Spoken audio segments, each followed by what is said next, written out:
Hello guys, কেমন আছেন সবাই? আশা করি সবাই ভালো আছেন। অনেকদিন পর নতুন একটা বিশ্রাম আপনাদের মাঝে।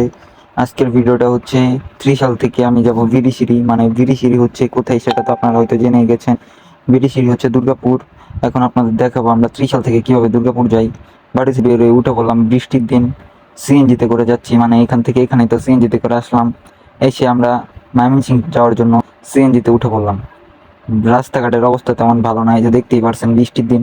এসে চরপাড়া নামলাম। চরপাড়া নামার পর খুচরো টাকা আমাদের কাছে নেই, গাড়িওয়ালার কাছেও খুচরো মানে ভাঙতি নেই। তখন কি করব, তাই একটা হোটেলে গেলাম, গিয়ে নাস্তা নিলাম।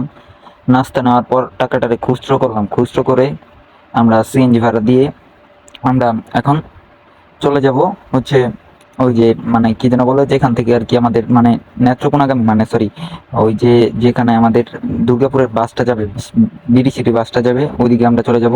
আমরা এসে বললাম ব্রিজের ওইখানে, মানে এখান থেকে সারা বাংলাদেশে যে কোনো জায়গায় যাওয়া যায়। এখন এখানে এসে আমরা এখন একটা নেত্রকোনা মানে সরি দুর্গাপুরের একটা বাস নেব, বাসে উঠবো। বাসে উঠে এই যে দেখুন, দেখতে পাচ্ছেন ময়মনসিংহ টু বিরিশিরি মানে বাস স্ট্যান্ড। এখান থেকে আমরা চারজনের জন্য টিকিট কেটে নিলাম। এখনো কিছু সময় আছে, বাসটা ছাড়তে 15 মিনিট দেরি আছে, তাই আমরা বসে পড়লাম একটা চায়ের টঙের দোকানে। বসে চাটা খেলাম, খাওয়ার পর আমরা উঠে পড়লাম একদম বাসে। বাস একদম টাইম টু টাইম নিজের জায়গা থেকে ছেড়ে দিল। যাওয়ার পথে এই যে দেখুন আমাদের পুরাতন ব্রহ্মপুত্র নদ, যা কিনা ব্রিজ পারে অবস্থিত, মানে আমাদের ময়মনসিংহের ব্রিজ পার বলে এটাকে। এটা আমাদের পুরাতন ব্রহ্মপুত্র নদ। আরেক কথা, এখানে কিন্তু আমার বড় আন্টির বাসা ছিল। ওরা এখন মানে ইন্ডিয়া সেটেল হয়ে গেছে আর কি। এখন সামনে যে টোলটা আছে, মানে যেখানে আগে মানে গাড়ি থেকে ভাড়া নেওয়া হতো, ওখানে এখন আর আমরি সরকার মানে সরি সরকার পতন হওয়ার পর থেকে আর এখানে টোল নেওয়া হয় না। এটা আমাদের মানে গাড়ি যানবাহনের জন্য অনেক সুবিধা হয়ে গেছে, টোল দেওয়া লাগতেছে না। এখন আমরা মানে যেতে প্রায় 2 ঘন্টা সময় লাগবে। এই 2 ঘন্টার মধ্যে ধরেন আমরা এই এসে পড়লাম বিরিশিরি। বিরিশিরি এসে আমরা নেমে পড়লাম।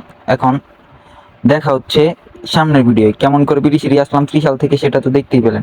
সামনের ভিডিও আপনাদের দেখাবো দুর্গাপুর বাজার। তো সবাইকে ধন্যবাদ পাশে থাকার জন্য। পাশে থাকবেন, আমার পেজটাকে ফলো দিয়ে রাখবেন, নতুন নতুন ভিডিও আসবে। এই বিরিশিরিতে আসার পর এখান থেকে 4টা ভিডিও ছাড়া হবে। ধন্যবাদ সবাইকে।